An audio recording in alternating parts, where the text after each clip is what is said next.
Հայտարարությունը, որ ընդունեցին, երկկողմանի է, այլ հարց է, որ Փաշինյանը փորձում էր դա ներկայացնել որպես համատեղ նաև Թրամփի հետ, այն դեպքում երբ Թրամփը ընդամենը վկա է։ Ակնհայտ է, ինքը փորձում է ցույց տալ, որ կան միջազգային աջակցություն, բայց միջազգային աջակցությունը վկայությամբ չի լինում։ Ինչ է նշանակում Փաշինյանի վերջերս բողոքները, որ իրենց սերը Ալիևի հետ երազ էր։ Ինչ է դա, խոսում են վերջ, այլևս խաղաղություն է, թուղթ են ստորագրում, երբ հիմնական սկզբունքների շուրջ համաձայնություն չկա։ Հիշեցնեմ, որ 18-ից 20 թվականներին, երբ Փաշինյանը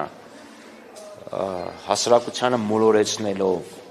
բանակցում էր Արցախյան հարցի վերաբերյալ, ինքը ասում էր, որ սրանք բանակցություններ չեն, սրանք ուղղակի մենք հանդիպում ենք, խոսում ենք, փորձում ենք հասկանանք, ամեն բառի տակ ինչ է հասկացվում։ Հիմա ինչ, ինքը ստորագրում է մի հատ թուղթ, երբ հիմնական բառի շուրջ կան տարընթերցումներ։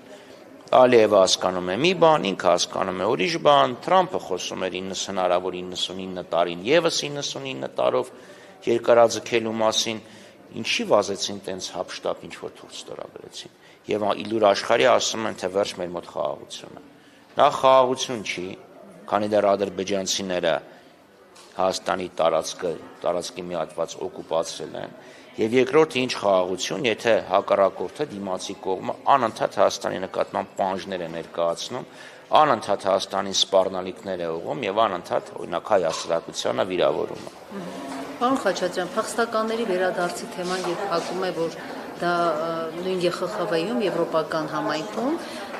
մինչդեռ մենք գիտենք, որ շատ եվրոպացի քաղաքագործիչներ նաև կարևորում են այդ հարցը, արցախցիների վերադարձի իրավունք, մշակութային այսպես արժեքների պահպանություն եւ Փաշինյանը Ստրասբուրգում ասում է այդ հարցը, որ քննարկեն խաղաղությունը քանդվի եւ այլն եւ միջազգային հանրությանն էլ ասում է եկեք օգնենք, որ արցախցիները տնավորվեն Հայաստանում։ Ինքն է որոշում արցախցիների խնդիրը եւ այլն, ինչպես է սա գնահատում։ Նախ հարցը երեք բաղադրիչ ունի, լավ հերթով անդրադառնամ։ Առաջինը Փաշինյանը ինքը չի որոշում արցախցիների ճակատագիրը, արցախցիները իրենց իրավունքները չեն արտապատվիրակել Նիկոլ Փաշինյանին։ Հիմա եթե արցախցիները ասեն մենք պահանջում ենք ապահովել մեր վերադարձի իրավունքը, մեր գույքը տնօրինելու իրավունքը,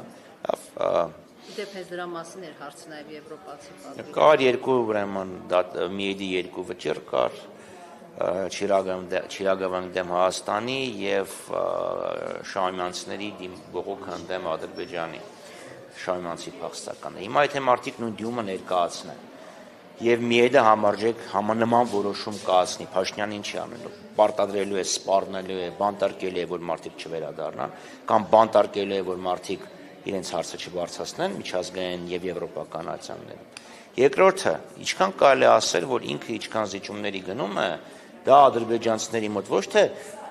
պատասխան զիջումներ է բերում ադրբեջանցիների կողմից, այլ ընդհակառակը ադրբեջանցիները ել ավելի ագրեսիվ են դառնում։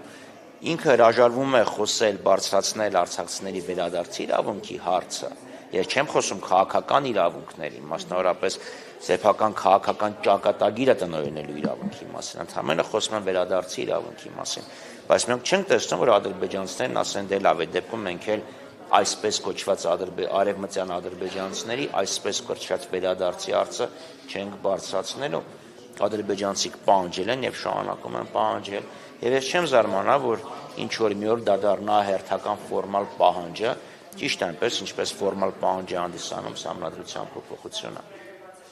Եվ երրորդ բաղադրիչը, եթե ինքն ասում է արցախցիները պետք է Հայաստանում տնավորվեն,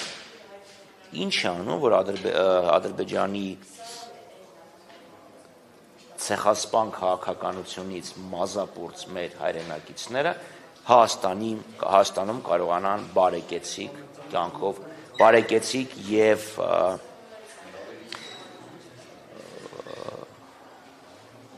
արժանապատիվ կյանքով ապրեն, որ իրենց իրավունքները այստեղ պահպանեն։ Արցախցիները դժգոհում են սոցիալական իրավիճակից, դժգոհում են իրենց իրավունքների խախտումների վերաբերյալ։ Մի մեծ խումբ կա, ում հարցը ընդհանրապես այս իշխանությունները անտեսել են, խոսում եմ Ասկերան, Ստեփանակերտ ճանապարհին բենզինի պայստարանի պայթյունից զոհերի եւ հաշմանդամ դարձածների ճակատագրի մասին։ Որևէ բան չի անում, որովհետեւ ակնհայտ է, որ Փաշինյանը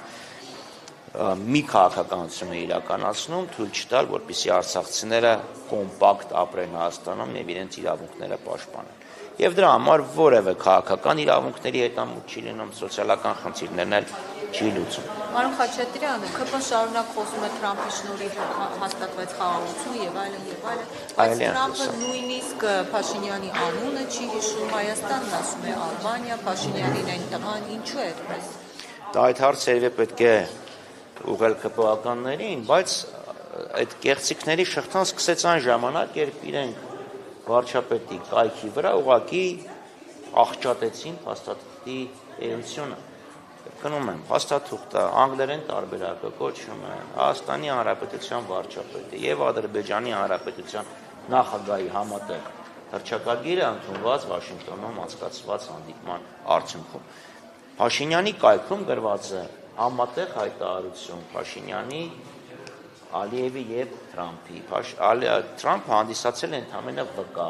Իրենք այդ փոքրիկ վկա բառնել են անում։ Իրենք ուզում են ցույց տան, որ դա եղել է միջազգային բարձր հովանու ներքո։ Միգուցե ակնարկում են, որ կա որոշակի երաշխավորություն, որ երրորդ կողմը պիտի երաշխավորի այդ համաձայնությունների իրականացումը։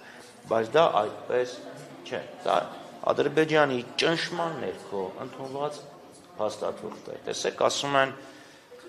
տարի 8 ամիս խաղաղությունը։ Մոռանում են ասեն, որ ադրբեջանցիները մշտական հրետակոծության տակ էին պահում խոզնավար եւ տեղ յուղերը։ ԿՊ-ականները ճիշտ է ոգևորության պայն ասում են, այ դուք թուրքական ու ադրբեջանական դրոշը վառեցիք ապրիլի 24-ին։ Դրա համար են հրետակոծում, բայց այդ հրետակոծումները կային թե մինչև ապրիլի 24-ը, թե ապրիլի 24-ից հետո դադարեցին այն ժամանակ, երբ